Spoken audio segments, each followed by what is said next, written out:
in large excavations at the Upward Sun River site. Where did Native Americans come from?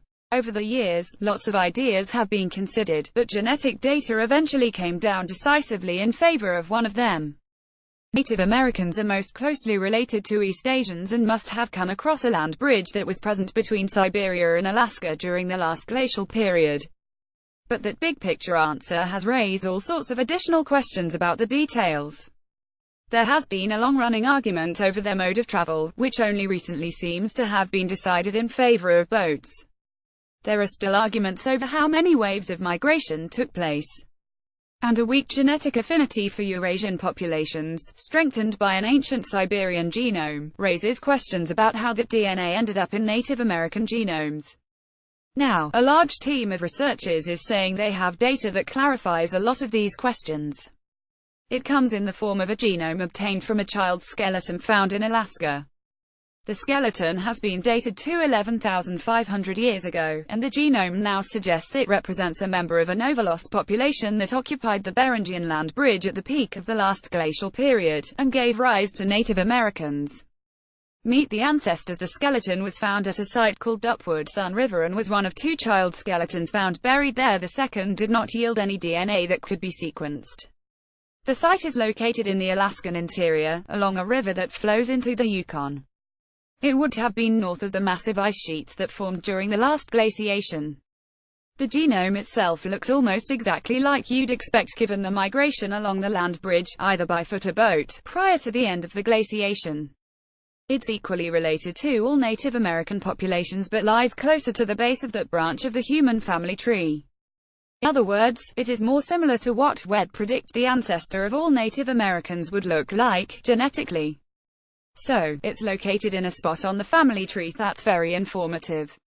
Plus it comes with a precise date, which allow us to determine the timing of various events, like migrations and interbreeding. Using that information, the authors reconstruct the history of Native Americans.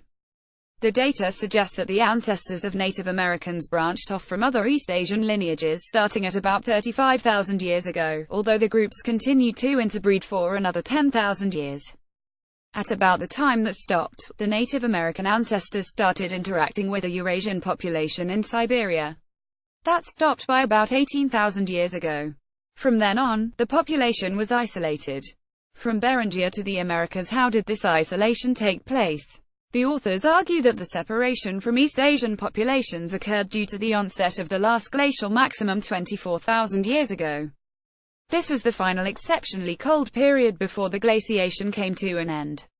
It would have led to expanded ice sheets in Siberia that could have closed the Native American ancestors off on the east side of an icy wall, and indications of that human presence in Siberia dropped during this time. Although there are small regions of Siberia that would have been habitable, the authors argue that it's likely that this population was already occupying the land bridge but was blocked from continuing beyond Alaska by other ice sheets. This isolation on the land bridge hypothesis has been called the Berengian standstill. In large, the research team's model for the process that brought Native Americans to their current home. All indications are that Native Americans had made their way to the North American interior by 15,000 years ago, and the new data suggests they started to split off from other Berengians as early as 20,000 years ago. Since the new Berengian genome is equally related to both northern and southern groups of Native Americans, the authors argue that the migration into the interior probably took place in a single wave by an ancestral Native American population.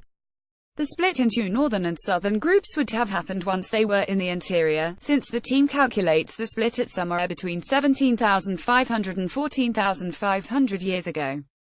The authors favored model ISNT definitive. It's possible that the Berengians remained in northeast Siberia, rather than expanding through the land bridge and into Alaska, until relatively recently. It's also possible that the northern and southern Native Americans had already diverged before they made their way into the interior of the Americas. But the researchers persuasively argue that their model is the simplest explanation for all the data we have at the moment. Epilogue: the child's burial took place in the Alaskan interior, north of the ice sheets, after the ancestors of Native Americans had already made their way south.